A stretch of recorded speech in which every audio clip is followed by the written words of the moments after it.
Honestly, this is a crazy story. So sit back and relax as we journey through the insane history of McDonald's.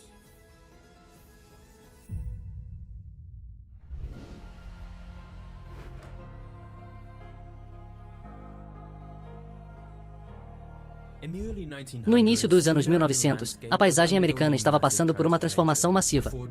A Ford Motor Company aperfeiçoou a produção em massa do carro, e em todo o país, estradas estavam sendo pavimentadas para dar lugar a ele.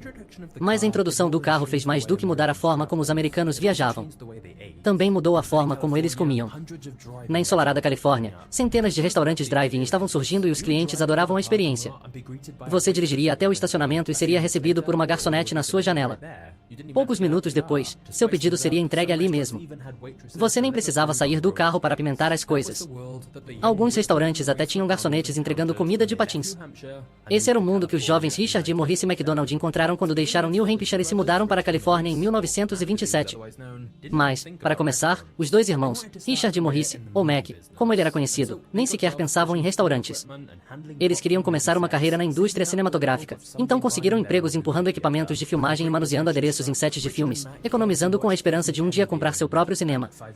Quando a Grande Depressão atingiu, Richard e Mac observaram cuidadosamente cada centavo que ganhavam e, 5 anos depois, compraram o cinema mais barato que conseguiram encontrar. Infelizmente, eles obtiveram o que pagaram, e seu cinema decadente mal lhes rendia o suficiente para sobreviver. Então, depois de 5 anos lutando para obter lucro com seu cinema, os irmãos decidiram que era hora de abandonar a indústria cinematográfica e buscar algo mais lucrativo. Em todo lugar que olhavam, os irmãos McDonald viam novos restaurantes drive-in surgindo, então eles pensaram que deveria haver dinheiro a ser feito aqui. Seu primeiro restaurante se chamava McDonald's Barbecue e, originalmente, eles vendiam cachorros quentes. Foi um desafio difícil aprender a operar uma churrasqueira, tirar e entregar pedidos e gerenciar uma equipe de restaurante. Eles tinham muito em mãos, mas após 2 anos difíceis administrando seu restaurante, eles finalmente estavam prontos para algo maior. Eles montaram uma nova loja em um prédio octogonal em um estacionamento em San Bernardino. Era maior e uma localização melhor, e com novos itens no cardápio. Nos fins de semana, o novo McDonald's Barbecue atraía mais de 100 carros de uma só vez, e os irmãos gerenciavam uma equipe de 20 garçonetes enquanto se apressavam para fazer milkshakes e cachorros quentes, costelas, sanduíches de porco e hambúrgueres. Suas caixas registradoras logo estavam inundadas de dinheiro. Em 1948, os irmãos já haviam ganhado o suficiente para viver em uma mansão, então seus concorrentes ficaram completamente atordoados quando fizeram o impensável e fecharam tudo abruptamente. Richard e Mac tinham o melhor restaurante da cidade, mas a operação atual estava os deixando loucos. Em primeiro lugar, seu restaurante havia se tornado um local de encontro local para adolescentes de San Bernardino e frequentemente estava cheio de clientes usando jaquetas de couro que traziam tanto problema quanto negócios. Em segundo lugar, exigia muito tempo e energia na cozinha e era extremamente estressante de administrar. E finalmente, encontrar cozinheiros qualificados era difícil e caro. E então, do lado de fora, parecia que os irmãos McDonald estavam desistindo. Mas, a portas fechadas, eles estavam elaborando um novo plano para transformar completamente seus restaurantes. Você vê, quando eles analisaram seus recibos do último ano, os irmãos descobriram que 80% de sua receita era gerada exclusivamente a partir de hambúrgueres. Então, eles seguiram sua intuição e reduziram o cardápio para apenas o essencial, hambúrgueres, cheeseburgers, batatas fritas, milkshakes e Coca-Cola. Eles então se dedicaram a reinventar o processo de fazer um hambúrguer. Os irmãos traçaram o contorno de sua loja na quadra de tênis de sua casa e experimentaram diferentes layouts, medindo e cronometrando cada etapa cuidadosamente. Quando terminaram, cada etapa do processo de fazer hambúrgueres havia sido simplificada. Por exemplo, em vez de ter garçonetes para atender os clientes em seus carros, os clientes pediriam na janela. Outro exemplo era ter cada pessoa na cozinha lidando apenas com uma tarefa, seja trabalhar na grelha, cozinhar as batatas fritas, embalar os hambúrgueres ou receber pedidos. Isso significava que eles não precisavam de trabalhadores qualificados para produzir comida de qualidade, e como agora só vendiam hambúrgueres, podiam fazer a comida antes mesmo de um pedido ser feito. Assim, os pedidos eram atendidos em cerca de 15 segundos. Eles chamaram sua nova abordagem de sistema de serviços PED e produziam deliciosos hambúrgueres com a mesma eficiência que as fábricas de Henry Ford produziam carros. Esse estilo de produção em linha de montagem era uma abordagem completamente nova para o negócio de restaurantes, mas significava que seu restaurante era mais limpo, menos agitado e menos caro. Também significava que Richard e Mac podiam sentar em seus escritórios e assistir ao sistema funcionar sua mágica. No entanto, quando reabriram o McDonald's, o sistema de serviços PED causou alguma confusão. 0 horas 5 minutos e 15 segundos os clientes às vezes simplesmente ficavam em seus carros esperando que um garçom viesse atendê-los, já que a ideia de ir até o balcão para pedir era totalmente nova. Mas assim que todos perceberam como o novo processo funcionava e que podiam receber seus pedidos em 15 segundos, ficaram viciados. Os irmãos McDonald redefiniram a comida rápida, e a palavra sobre isso estava se espalhando na indústria para seus concorrentes. Surpreendentemente, Richard e Mac estavam felizes em revelar os segredos do sistema e convidaram qualquer um para uma visita completa à cozinha de graça. Algumas das maiores franquias de fast food hoje, como Burger King e Taco Bell, começaram copiando descaradamente o sistema de serviços PED. Mas em 1954, Richard e Mac McDonald estavam servindo mais hambúrgueres, batatas fritas e milkshakes do que jamais imaginaram ser possível. E não era um trabalho excessivo. Eles levavam uma vida simples e recompensadora trabalhando juntos na Califórnia. Mas eles não tinham ideia de que tudo estava prestes a mudar para o McDonald's. É hora de apresentar o verdadeiro protagonista da história do McDonald's, Ray Kroc. Apesar de vir de origens muito humildes, Ray tinha muita ambição mesmo quando era criança. Enquanto sua mãe estava em casa dando aulas de piano para ajudar nas finanças, ela ordenava ajudar com os afazeres domésticos, mas nunca pegou Ray reclamando. Em vez disso, Ray se orgulhava de fazer camas, varrer o chão e limpar os móveis até brilharem. Em seu tempo livre, ele foi ensinado a tocar piano e, com disciplina inabalável, dominou desde cedo. Mas quando ele tinha 15 anos, os Estados Unidos entraram na Primeira Guerra Mundial, e Ray não suportava ficar em casa enquanto seus compatriotas arriscavam suas vidas. Então ele mentiu sobre sua idade, conseguiu ser enviado como motorista de ambulância para a Cruz Vermelha. Por mera coincidência, ele trabalhou lado a lado com Walt Disney. Quando Ray voltou para casa, ele ainda estava no ensino médio, mas já havia tido o suficiente. Não 6 meses depois, seus pais não podiam fazer muito para impedi-lo de abandonar a escola. Ele estava determinado a se virar sozinho como pianista, então saiu para as ruas para ganhar a vida com seus talentos. Quando tinha 20 anos, Ray contrariou novamente os desejos de seus pais e se casou. Ele entendia que isso era uma grande responsabilidade, porém, ele tinha que cuidar de sua esposa, Ethel. Então, pela primeira vez em sua vida, ele decidiu conseguir um emprego estável. Ele o encontrou na Lily Cup Company, onde vendia copos de papel. Como era enérgico e carismático, Ray se adaptou naturalmente às vendas. Durante o dia, ele vasculhava o estado em busca de clientes em potencial e, à noite, ainda tocava piano em uma estação de rádio. Quando finalmente chegava em casa, caía na cama exausto. Ethel logo ficou frustrada com o tempo limitado que Ray tinha para passar com ela, porém, e quando ela lhe disse que estava grávida, ele sabia que precisava repensar sua estratégia. O piano lhe rendia dinheiro, mas nunca seria o suficiente para sustentar sua família. Em vez disso, ele cultivou sua habilidade como vendedor, e por sorte, essa foi a escolha certa. Devido à proibição, hotéis e bares começaram a servir sorvete, já que não podiam vender bebidas alcoólicas, e assim os negócios de serviço de alimentos americanos compravam copos de papel como loucos. Ray até encontrou maneiras para as empresas venderem mais dos produtos que usavam seus copos de papel. Era um ganha-ganha. Seus clientes obtinham mais receita e ele fazia mais vendas de copos. Mas em outubro de 1929, o mercado de ações desabou, desencadeando a Grande Depressão, e a economia em crescimento dos Estados Unidos parou abruptamente. O chefe de Ray na Lily Cup o chamou em seu escritório e disse a Ray que ele teria que aceitar um corte no salário. O rosto de Ray ficou vermelho. "Eu não posso aceitar isso", ele disse. Mas, como Ray ouviu, seu chefe explicou que ele não tinha alternativa. Ray disse ao inferno com isso e saiu na hora. Mas quando sua esposa Ethel descobriu, ela sentiu que Ray estava traindo ela e seu recém-nascido ao largar um emprego estável quando estavam desesperados por dinheiro. Então Ray foi implorar para recuperar seu antigo emprego. Mas seu relacionamento com seu chefe ficou manchado para sempre. Quando voltou ao seu emprego, um de seus clientes havia inventado uma nova máquina de milkshake que chamou de Multimixer, permitindo fazer 5 milkshakes de uma vez. Quando Ray provou os deliciosos novos milkshakes que a máquina produzia, ele viu uma oportunidade. Se a Lily Cup vendesse também o Multimixer, automaticamente venderia mais copos de papel, já que os produtos se complementavam perfeitamente. No entanto, quando Ray propôs a ideia ao seu chefe, ele o ridicularizou, dizendo que uma empresa de copos de papel não deveria vender máquinas de milkshake. Desta vez, Ray realmente tinha tido o suficiente e saiu. Mais uma vez, ele decidiu começar sua própria empresa de vendas para vender o Multimixer e não perdeu tempo para começar. Ele enfrentava uma economia difícil com uma família para sustentar e precisava ganhar dinheiro rapidamente.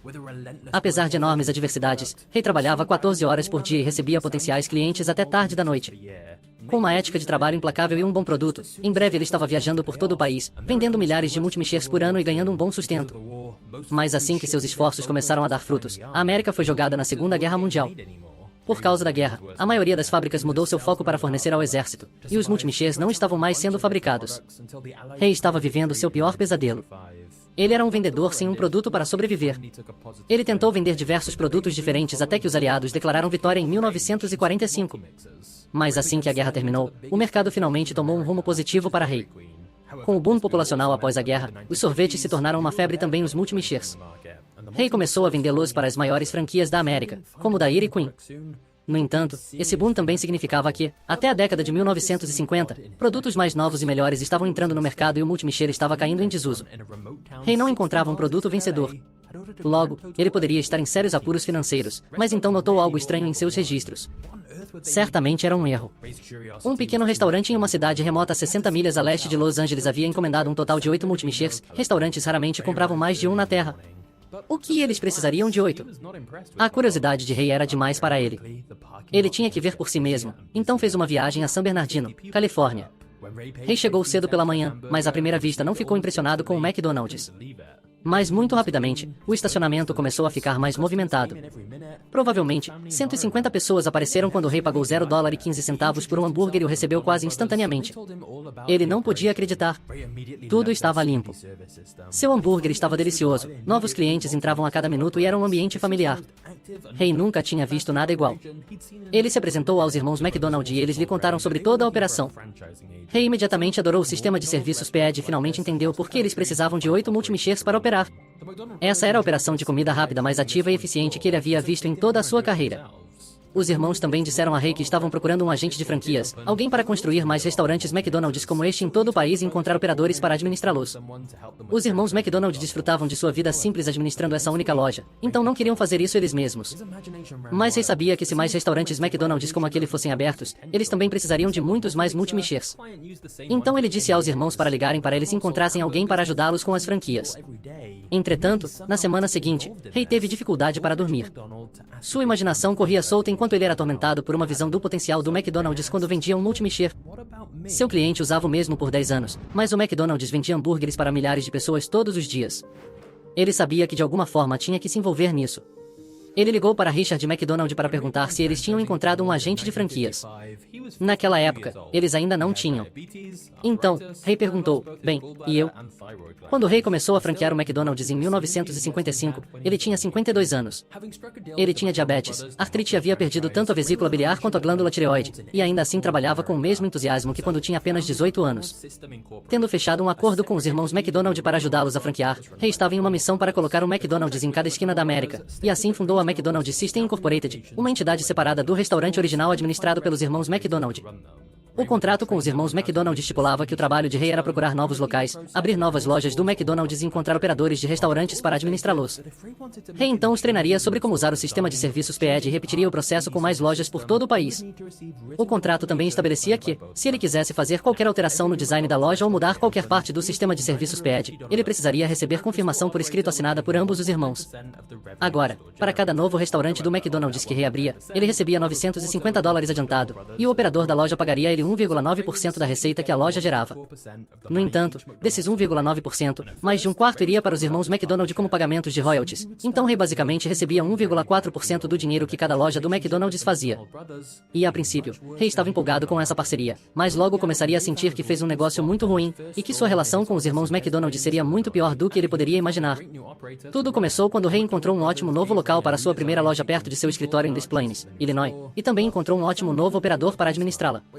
Os irmãos McDonald deram a Ray um novo design com 2 arcos dourados para a nova loja, mas o design não incluía um porão, que era absolutamente necessário para que a loja funcionasse corretamente.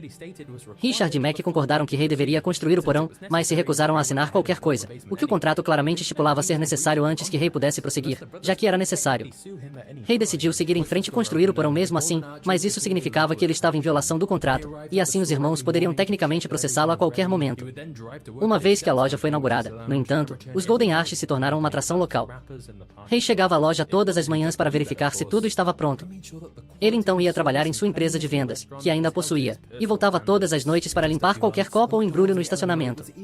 Claro que não era seu trabalho fazer isso, mas ele garantia que a qualidade, serviço e limpeza na loja estivessem de acordo com seus padrões pessoais. Em apenas alguns meses, o McDonald's em Illinois era ainda mais impressionante do que o McDonald's original operado pelos irmãos McDonald. Ainda assim, a McDonald's System Incorporated, da Ray, recebia apenas $950 por isso, mais 1,4% da receita da loja. Portanto, enquanto o operador da loja estava ficando rico, Ray mesmo estava mal ganhando dinheiro considerando todo o trabalho que estava colocando, mas isso logo compensaria de outra forma. A loja era tão impressionante que Harrison Eborne, o vice-presidente de uma cadeia de sorvetes chamada Taste Freys, decidiu de repente largar seu prestigioso emprego e ir trabalhar para Ray Taste. Freys era uma das maiores franquias do país neste momento. No entanto, Ray só tinha dinheiro suficiente para pagar a Harry $100 por semana, menos de um quarto do seu salário na Taste Freys. Surpreendentemente, porém, Harry estava tão interessado em fazer parte do McDonald's que aceitou. O trabalho de Harry seria gerenciar as finanças da McDonald's System Incorporated, incluindo negociar empréstimos e elaborar uma maneira para eles realmente obterem lucro. Harry tinha muita experiência na Taste Phrase, então em 1959, Hay o nomeou como CEO. Dessa forma, Hay poderia se concentrar em construir o máximo de lojas possível sem se preocupar com o lado financeiro do negócio, algo que o desinteressava completamente. No primeiro ano como dupla, eles conseguiram que 18 franqueados assinassem para administrar sua própria loja do McDonald's, 9 deles na Califórnia. No entanto, embora fosse fácil encontrar novos operadores lá, acabou sendo incrivelmente difícil controlá-los de longe. Os primeiros operadores não tinham a mesma apreciação pelo sistema de serviço rápido que Hay tinha, e eles começaram a experimentar com novos produtos, procedimentos e preços mais altos. Era impossível impor controle de qualidade, sem mencionar manter qualquer consistência entre o que o McDonald's fazia e o próximo. Vendo esse fracasso inicial, Hay decidiu que era melhor começar a expandir mais perto de casa, mas eles aprenderam algumas lições-chave que moldariam fundamentalmente o McDonald's. Em primeiro lugar, aprenderam a importância de estabelecer um padrão mínimo de qualidade no sistema. Eles permitiriam que os operadores experimentassem, mas nunca poderiam sacrificar 3 pilares fundamentais em qualidade, serviço e limpeza. Em segundo lugar, aprenderam que os melhores tipos de operadores do McDonald's eram os jovens empreendedores ambiciosos. Um dos melhores operadores era um jovem judeu que tentou vender uma Bíblia católica para Hay. Ele achou admirável e o tornou um operador. Esses tipos de franqueados eram melhores porque eram operadores ativos com muita energia e empenho, não apenas proprietários que queriam uma renda passiva. Finalmente, Hay aprendeu que, se eles fossem ganhar dinheiro sério, não seria com uma taxa de serviço de 1,4%.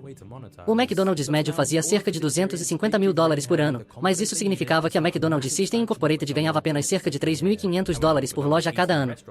Logo eles teriam que encontrar uma maneira melhor de monetizar, mas por enquanto, toda essa experiência deu a Hay e Harry a confiança de que precisavam para iniciar uma expansão em massa do McDonald's em seu segundo ano. No entanto, com apenas 18 restaurantes neste ponto, o McDonald's ainda era apenas um peixe pequeno em um oceano de concorrentes massivos, e a luta para se tornar a próxima grande rede nacional seria brutal. Até 1956, o McDonald's já enfrentava vários concorrentes dignos, em parte por causa dos irmãos McDonald. Eles tinham revolucionado a fast food 8 anos atrás, mas tinham convidado outros para sua cozinha, criando muitos concorrentes que copiaram seu sistema. A fast food não era mais exclusiva do McDonald's.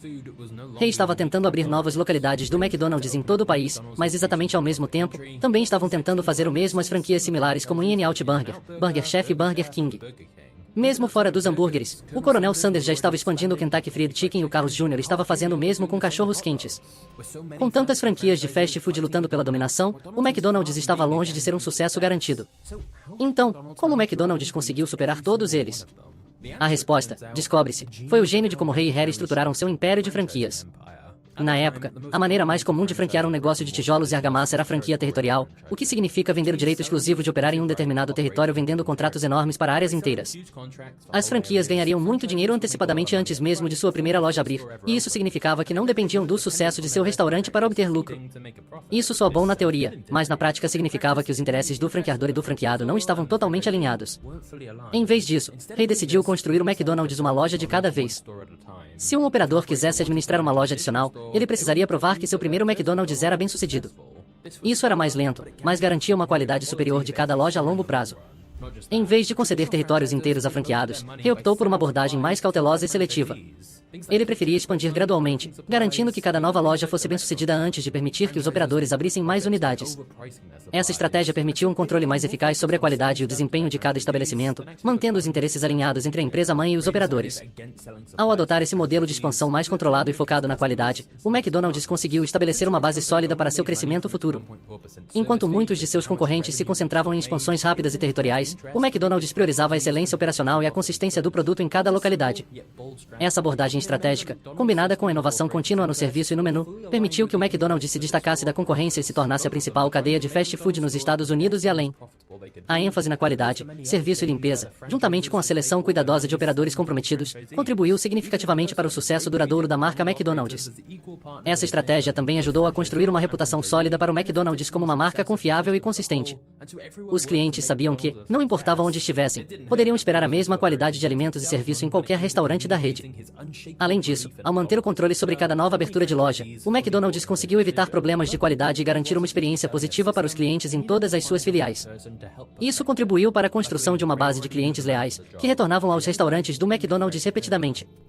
Em suma, a abordagem cuidadosa e centrada na qualidade adotada por Ray Kroc e sua equipe foi fundamental para transformar o McDonald's em uma das marcas mais reconhecidas e bem-sucedidas do mundo. Ao priorizar a excelência operacional e a consistência do produto, o McDonald's estabeleceu os alicerces para um crescimento sustentável e uma posição de liderança no mercado de fast food.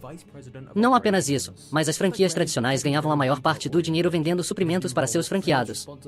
Coisas como equipamentos de cozinha, utensílios de cozinha e até mesmo coisas como a placa do restaurante.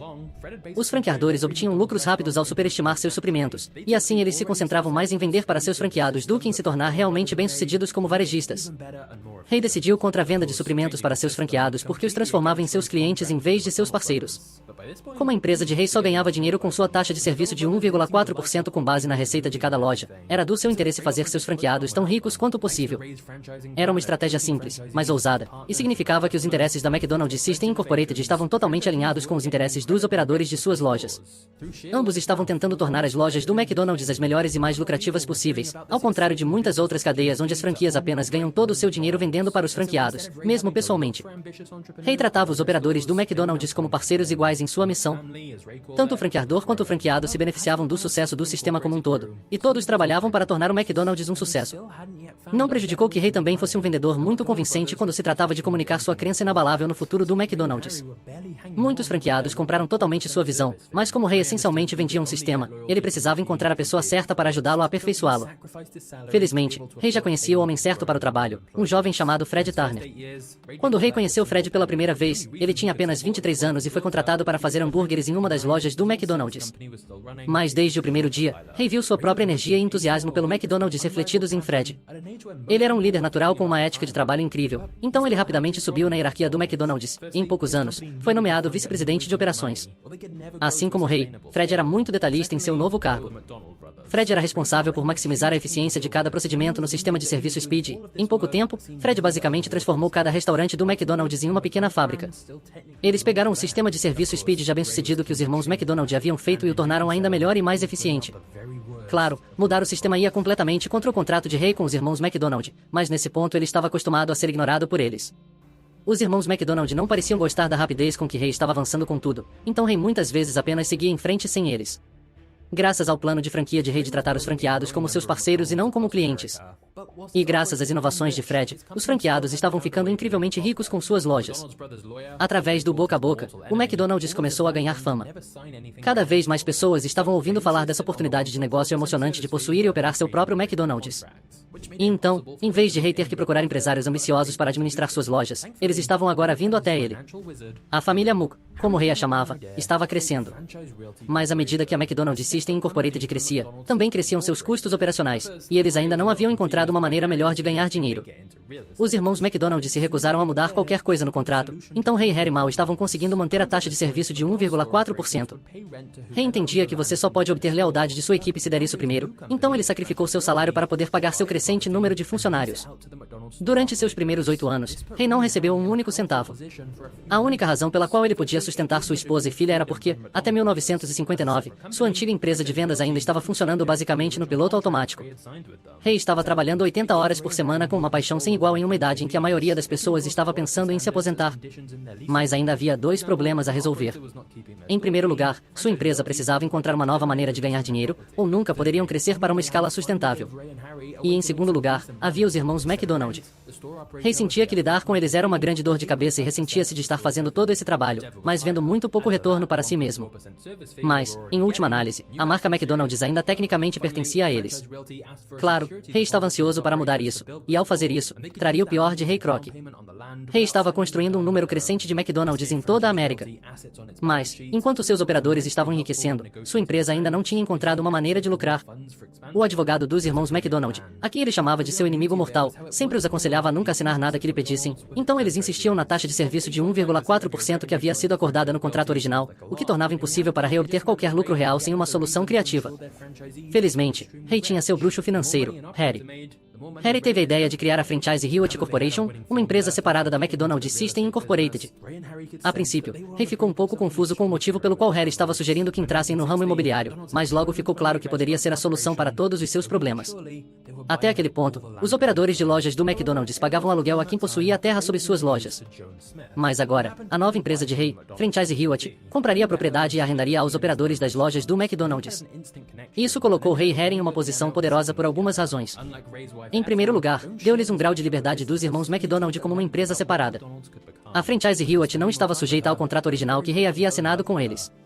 Em segundo lugar, deu a Ray e Harry mais controle sobre seus franqueados. Eles podiam impor padrões de qualidade como condições em seu contrato de arrendamento. Por exemplo, se um operador não estivesse mantendo sua loja limpa, a franchise Hewitt tinha o direito de rescindir o contrato de arrendamento de sua propriedade. Em terceiro lugar, possuir a terra finalmente deu a Ray e Harry uma maneira de ganhar algum dinheiro decente. Em vez de aluguel, o operador da loja pagaria uma taxa mensal fixa ou 8,5% da receita da loja, o que fosse maior. Acrescente a isso a taxa de serviço de 1,4% que já estavam recebendo, e você tem um fluxo de caixa sério. Finalmente, a franchise Hewitt pedia um depósito de segurança de seus operadores para construir a loja, e eles poderiam usar esse dinheiro como entrada para a terra sem gastar um centavo do próprio bolso. Isso deu à franchise Hewitt ativos em seu balanço patrimonial, algo que foi imensamente útil ao negociar com bancos e obter acesso a mais fundos para expansão. Foi um plano brilhante, mas a verdadeira beleza disso foi como ele mais uma vez alinhou os interesses do McDonald's com seus franqueados. Embora 8,5% de sua receita vá para a franchise Hewitt, soa como muito, na realidade, apenas significava que Ray tinha mais um motivo para garantir que seus franqueados se tornassem extremamente ricos.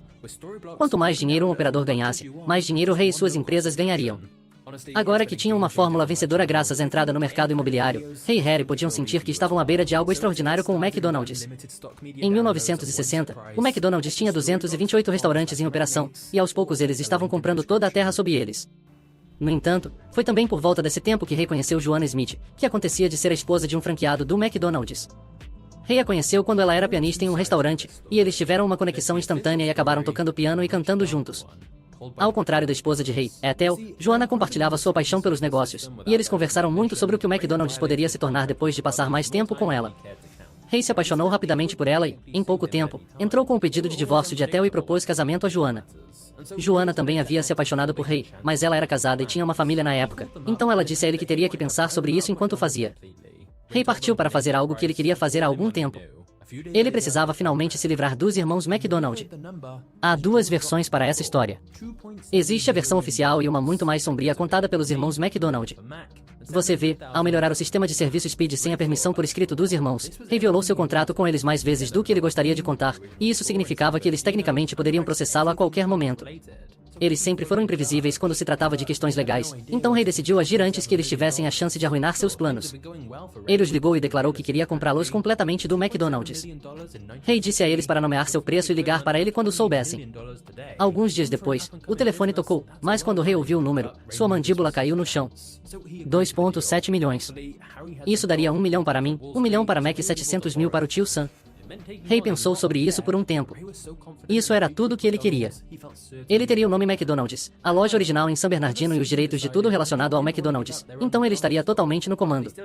Mas ele não fazia ideia de onde conseguir 2,7 milhões. Claro, as coisas estavam indo bem para Ray com essa nova estratégia imobiliária, mas 2,7 milhões em 1960 é aproximadamente equivalente a 28 milhões hoje, mesmo para um negócio em ascensão. Isso era muito dinheiro. Mas Ray sabia que essa era sua chance, então ele concordou com o acordo. Felizmente, Harry tinha contatos poderosos em Wall Street, então Ray conseguiu pegar emprestado o dinheiro. Isso significava assumir muita dívida, mas Ray estava tão confiante no futuro do McDonald's que ele estava certo de que recuperaria o investimento. No entanto, os irmãos de repente decidiram que não queriam desistir de sua própria loja do McDonald's, mas ainda insistiam que Ray pagasse o mesmo preço. Ray ficou furioso, e parecia que o acordo todo poderia desmoronar, mas eventualmente foi acordado que os irmãos manteriam sua loja contanto que renomeassem seu restaurante para Big M, então não estava tecnicamente associado à marca McDonald's agora. Ray odiava aqueles dois irmãos, mas pelo menos parecia que o acordo estava fechado. Mas aqui é onde a história se divide em dois caminhos. A versão oficial é que o acordo correu bem, e os irmãos McDonald logo estavam mostrando seu cheque de $1 milhão para seus amigos e familiares. No entanto, Richard McDonald conta uma história diferente.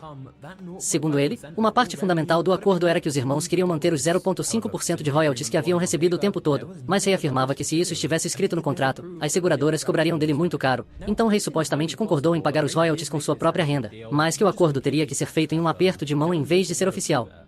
Os irmãos estavam nervosos para confiar em Rei, mas concordaram relutantemente, confiando que ele não os enganaria. Mas Richard McDonald afirma que quando chegou a hora de Rei pagar os royalties que os irmãos deveriam receber, ele se recusou, nunca pagando um centavo sequer. Dado quão bem-sucedido o McDonald se tornou, aqueles 0,5% de toda a receita teriam valido bilhões de dólares. No entanto, como o acordo não estava no papel, não havia nada que os irmãos pudessem fazer e eles nunca poderiam provar que o acordo aconteceu dessa maneira. Agora, é completamente possível que Rei tenha feito esse acordo de aperto de mão e depois simplesmente os traiu completamente, sabendo que eles nunca poderiam provar isso. Mas muitos que examinaram a história do McDonald's acreditam que a história de Richard não passa de um mito. De qualquer forma, algumas coisas são certas. 7 anos de discussão com os irmãos McDonald tinham cimentado o ódio de Rei por eles, e ele definitivamente queria vingança. Assim que Richard e Max assinaram aquele pedaço de papel transferindo toda a propriedade do McDonald's para Rei, ele disse a um de seus funcionários, e normalmente eu não sou um homem vingativo, mas desta vez eu vou pegar aqueles filhos da mãe. A primeira ordem de Rei após negociar a compra foi abrir uma loja do McDonald's a um quarteirão de distância da loja dos irmãos, que eles tiveram que renomear para o Big M. A intenção de Rei ao abrir essa loja era puramente para levá-los à falência. Foi cruel. Eles não estavam fazendo nenhum mal ao manter sua única loja como um projeto de paixão, mas funcionou. O Big M não conseguia competir com o McDonald's bem ao lado, e assim o sonho dos irmãos de querer manter sua loja foi despedaçado. Rei também foi reescrever a história. Neste ponto, Rei e Harry haviam consolidado o McDonald's System, Incorporated e o Franchised Hewitt Corporation em uma única entidade, a McDonald's Corporation. Rei se autodenominava o fundador do McDonald's e anunciava sua primeira franquia em Illinois como McDonald's número 1, essencialmente apagando os irmãos McDonald de sua loja original da história da empresa. Com os irmãos fora do caminho, Rei então recebeu a ligação que esperava. Era Joanna, a mulher por quem ele havia deixado sua esposa, mas ela não parecia animada. Joanna disse que sua mãe estava decepcionada que ela estivesse sequer considerando sair. Seu marido, e filha de Joanna, disse a ela que se ela se divorciasse, poderia esquecer que tinha uma filha.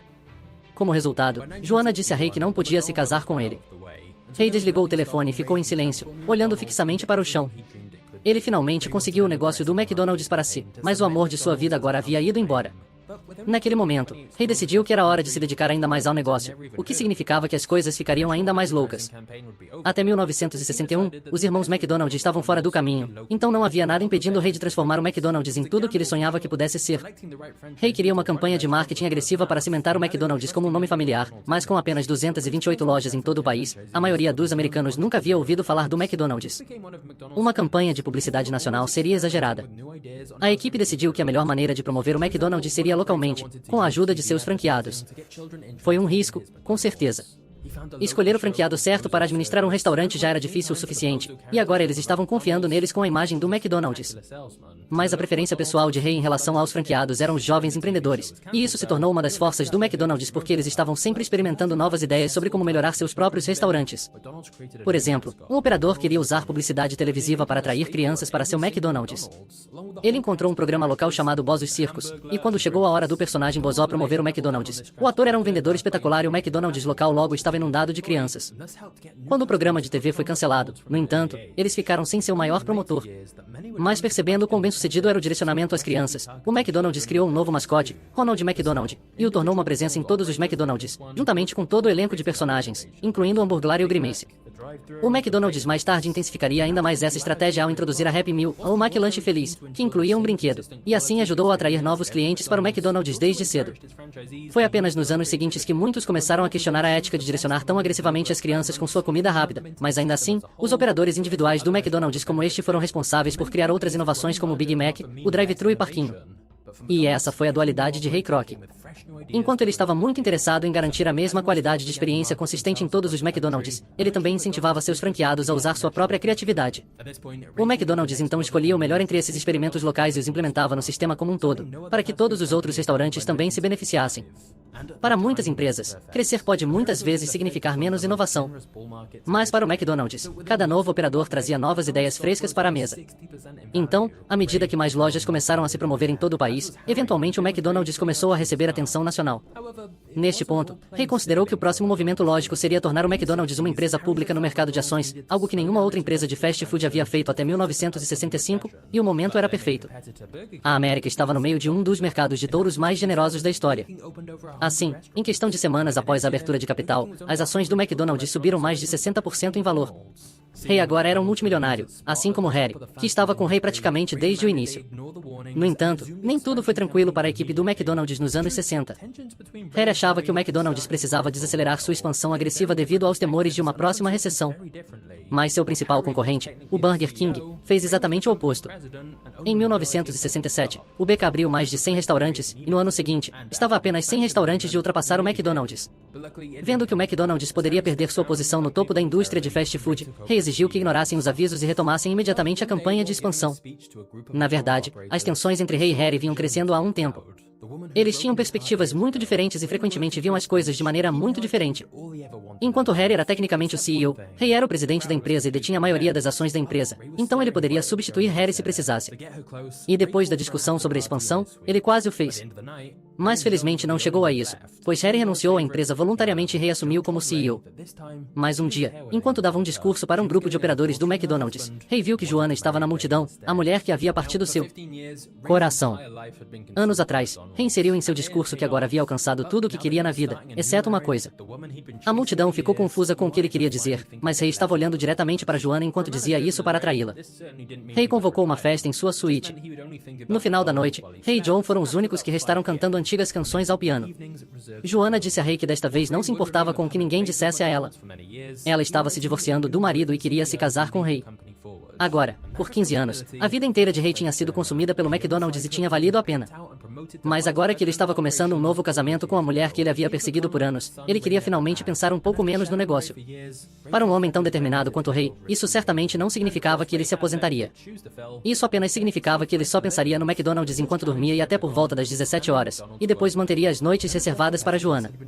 Enquanto Ray permaneceria como rosto público do McDonald's por muitos anos, ele queria nomear um novo CEO determinado para liderar a empresa adiante, e essa responsabilidade caiu sobre Fred Turner, o jovem ajudante de cozinha que Ray havia escolhido e promovido a vice-presidente de operações todos aqueles anos atrás.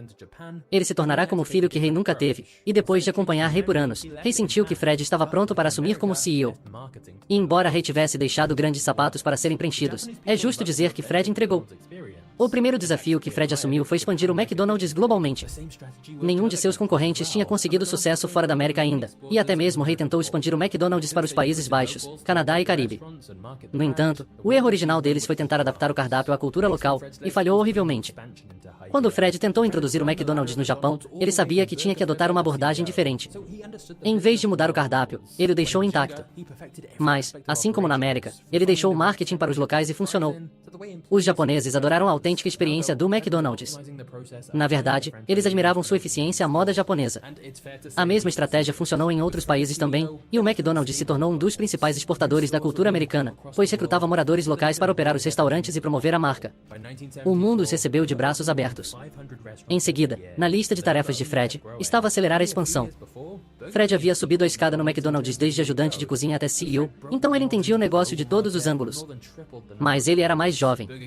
Ele aperfeiçoou todos os aspectos das operações, desde encontrar a temperatura certa para cozinhar batatas fritas até a maneira como os funcionários falavam com os clientes. Agora, no entanto, Fred estava otimizando o processo de encontrar um franqueado e abrir uma nova loja, e é justo dizer que ele teve sucesso como CEO. Não havia como escapar do McDonald's. Novas lojas estavam sendo construídas em todo o mundo mais rápido do que até mesmo o BK jamais sonhara ser possível. Em 1974, estavam abrindo mais de 500 restaurantes todos os anos, e o número só aumentava. Apenas alguns anos antes, o Burger King havia igualado o McDonald's em termos de crescimento anual. Mas Fred introduziu o McDonald's no mercado global e mais que triplicou o número de lojas. O BK estava lá, bem atrás, e o McDonald's estava se tornando rapidamente uma das maiores e mais icônicas empresas do mundo. No entanto, agora que o McDonald's era um conglomerado global, estava enfrentando um novo e perigoso calibre de desafiantes. Como rosto internacional da comida rápida, o McDonald's estava prestes a enfrentar alguns dos piores escândalos de sua história. Por causa de seu enorme tamanho, o McDonald's se tornou um alvo para humilhações públicas e muito pior. O McDonald's começou a realizar uma competição onde adesivos do monopólio eram colocados em muitos de seus produtos. Se você encontrasse os adesivos certos, poderia ganhar prêmios. A maioria deles eram itens simples, como um Big Mac ou refrigerante grátis, mas também havia uma quantidade menor de prêmios de alto valor que você poderia ganhar, como carros, férias ou até mesmo o grande prêmio de $1 milhão. Era uma loteria divertida que definitivamente ajudou a aumentar as vendas no McDonald's, mas aconteceu que um ex-policial e um membro de uma família do crime italiano conseguiram fraudar todo o jogo e roubar milhões de dólares. O McDonald's havia contratado uma empresa imparcial de terceiros para gerenciar a promoção, para que o próprio McDonald's não tivesse controle sobre quem realmente ganhava os prêmios. O chefe de segurança desta empresa de terceiros era um ex-policial chamado Jerome Jacobson, que era responsável por distribuir os adesivos vencedores para lojas em todos os Estados Unidos. Quando Jerome estava transportando os adesivos vencedores, eles já estavam em um envelope com o selo à prova de violação e ele estava acompanhado por um acompanhante, então teoricamente, não havia como ele roubar. No entanto, devido a um erro com seu fornecedor um dia, Jerome recebeu alguns desses selos à prova de violação em seu endereço pessoal. Em vez do endereço da empresa, Jerome percebeu que poderia essencialmente abrir um envelope selado contendo os adesivos vencedores, trocá-los por outros adesivos de baixo valor, depois selar novamente o envelope usando esses selos à prova de violação que ele havia recebido, deixando assim nenhuma evidência de que ele acabará de roubar as peças vencedoras. Ele apenas tinha que ir ao banheiro para que o acompanhante com ele não pudesse ver o que ele estava fazendo. Então, fazia a troca lá dentro e saía como se nada tivesse acontecido. Agora, é claro, mesmo que ele conseguisse roubar os adesivos, Jerome não poderia simplesmente resgatar os adesivos vencedores ele mesmo. Isso seria extremamente óbvio. Ele os havia roubado, então ele começou a vendê-los para pessoas que conhecia. Por exemplo, ele vendeu um adesivo vencedor para seu cunhado e outro para seu açougueiro local. Em troca, eles lhe davam uma parte do dinheiro do prêmio depois que o resgatavam na loja do McDonald's para onde Jerome deveria ter entregue. Jerome fez algum bom dinheiro com isso. No entanto, a operação atingiu um nível completamente novo quando Jerome conheceu um mafioso italiano chamado Jerry Colombo. Jerome e Jerry estabeleceram uma parceria onde Jerry venderia os ingressos para suas conexões na família do crime Colombo e seus associados. Então Jerome começou a roubar mais e mais. Adesivos vencedores do monopólio do McDonald's os dava para Jerry, que então os vendia para sua rede. E por anos, o McDonald's e o público em geral estavam completamente inconscientes de que milhões de dólares em prêmios estavam, de fato, indo para criminosos organizados. Para Jerome, tudo estava indo perfeitamente até que Jerry Colombo morreu em um acidente de carro. Com seu principal parceiro agora falecido, Jerome cortou os laços com a família Colombo, e muitos suspeitam que isso foi ultimamente a ruína de Jerome. No ano de 2000, o FBI recebeu uma dica anônima para investigar os ganhadores do prêmio Monopólio do McDonald's. Quando fizeram isso, o FBI percebeu que alguns dos vencedores eram parentes. Eles não tinham o mesmo sobrenome, mas ainda era uma coincidência muito estranha. Então eles investigaram mais a fundo e descobriram que, embora os prêmios tivessem sido reivindicados em todos 0 hora 11 minutos e 30 segundos dos Estados Unidos, a maioria dos vencedores parecia realmente estar morando em Jacksonville. Claramente, algo estava acontecendo. Havia milhões de dólares em jogo aqui. Então o FBI entrou em contato com os chefes do McDonald's que queriam interromper o jogo imediatamente quando ouviram a notícia, mas em vez disso, o FBI os convenceu a realizar a promoção mais uma vez para que pudessem fazer uma operação disfarçada. Foi então que o próximo vencedor de $1 milhão reivindicou sua recompensa, um homem chamado Michael Hoover. O FBI se aproximou dele fingindo ser uma equipe de filmagem e fez algumas perguntas sobre de qual loja ele tinha tirado o adesivo vencedor. Claro, ele não tinha realmente pegado o adesivo de uma loja do McDonald's. Ele o tinha obtido de Jerome. Mas logo após os agentes disfarçados saírem, Michael fez uma ligação em que mencionou o nome de Jerome e literalmente disse que os comprou, todos eles. Ele estava se gabando de como suas mentiras haviam funcionado, completamente inconsciente de que não estava realmente falando com uma equipe de filmagem, mas sim com agentes disfarçados do FBI que o estavam ouvindo confessar tudo ao telefone. O FBI agora tinha evidências concretas e eles agiram. No total, 50 pessoas foram condenadas em associação com essa fraude, com o principal líder, Jerome, se declarando culpado e tendo que devolver todos os milhões de dólares que ele havia roubado, juntamente com uma sentença de 3 anos de prisão. No entanto, Jerome havia conduzido essa fraude de 1988 a 2001, e quando foram pegos pelo FBI, o McDonald's já havia pago 24 milhões a vencedores ilegítimos. Não apenas isso, como os grandes prêmios haviam sido pagos a golpistas, os clientes reais do McDonald's perderam a chance de ganhá-los. Então, o McDonald's distribuiu cerca de 25 milhões de dólares para clientes aleatórios para tentar compensar isso. Eles também pagaram 16,6 milhões em acordos legais. No total, os golpistas custaram ao McDonald's mais de 65 milhões de dólares, mas os verdadeiros perdedores foram todos os clientes que estavam participando do concurso esperando ganhar prêmios, sem saber que era impossível ganhá-los, já que a maioria dos grandes prêmios estava sendo ilegalmente dados à máfia e suas conexões. Essa fraude foi, sem dúvida, uma grande controvérsia para o McDonald's. No entanto, apenas alguns anos depois, a empresa estaria envolvida em um escândalo ainda maior. Em 2004, Morgan Spurlock lançou seu documentário Super Size Me. Na época, várias pessoas estavam processando o McDonald's, alegando que sua comida as fazia engordar e causava problemas de saúde. Mas nenhuma delas conseguia provar que o McDonald's era realmente culpado, já que obviamente comiam comida além do McDonald's também. Quando Morgan soube desses casos, ele se desafiou a comer apenas no McDonald's todos os dias por um mês. Isso significava café da manhã, almoço e jantar. E se um funcionário oferecesse para aumentar o tamanho da refeição, ele escolheria a maior opção possível do cardápio. Morgan sabia que comer apenas no McDonald's teria alguns efeitos estranhos sobre ele, mas ele subestimou os desafios. Hoje, há um entendimento generalizado de que comer fast food pode ser prejudicial à saúde. Fast food geralmente contém muito açúcar, gorduras saturadas e conservantes, então a maioria dos profissionais de saúde concorda que é melhor evitar fast food. Não surpreendentemente, o excesso de um mês do McDonald's preocupou seus médicos. No final dos 30 dias, Morgan ganhou aproximadamente 12 quilos. Seu colesterol e pressão arterial estavam nas alturas, e ele se sentia deprimido. Por uma boa parte do desafio, houve cenas dele vomitando após comer uma refeição completa tamanho gigante, e ele até desenvolveu sérias complicações cardíacas, tudo em um mês depois que o documentário foi ao ar. A imagem pública do McDonald's nunca mais foi a mesma. 6 semanas após o lançamento do documentário, o McDonald's removeu a opção de superdimensionamento do cardápio. Eles até iniciaram a campanha Go Active, que promovia opções mais saudáveis e o exercício. O McDonald's alega que essas decisões não foram influenciadas pelo documentário, mas o estrago já estava feito. Super Size Me retratou o McDonald's como comida lixo e a reputação ficou com eles. E é interessante olhar os dados aqui. Nos anos 1960, quando o McDonald's tinha quase 228 restaurantes, a taxa de obesidade na América era de apenas 13%, enquanto hoje mais de 40% dos americanos são obesos, mais de 3 vezes o que era há 60 anos. Muitos correlacionam o aumento das cadeias de fast food como o McDonald's com a tendência global à obesidade. Agora, é importante notar que isso é influenciado por uma ampla gama de fatores, e a comida rápida é apenas um dos muitos elementos contribuintes. E, no final, os consumidores escolhem o que comem. Mas não há dúvida de que, como a maior cadeia de fast food do mundo e a que aperfeiçoou, a história da comida rápida está intimamente ligada à história do McDonald's, mas isso certamente não impediu o sucesso do McDonald's. Com um valor de mercado de mais de 200 bilhões hoje, é uma das 50 maiores empresas do planeta. No entanto, é irônico que, a cada ano, o McDonald's celebra o dia do fundador em homenagem a Ray Kroc, não aos irmãos McDonald, os verdadeiros pioneiros da empresa. Mas, embora sejam os fundadores genuínos, é inegável que o negócio jamais alcançaria tamanho sucesso sem Ray Kroc. Ele era o visionário incansável que sempre buscava expandir, enquanto os irmãos preferiam uma vida mais tranquila e não tinham interesse em construir um império. Assim, enquanto os holofotes se voltam para Ray Kroc, é importante reconhecer que por trás de todo grande sucesso sempre há uma história complexa e muitas vezes esquecida. E aí o que achou dessa história? Impressionante, não é mesmo? Siga para mais!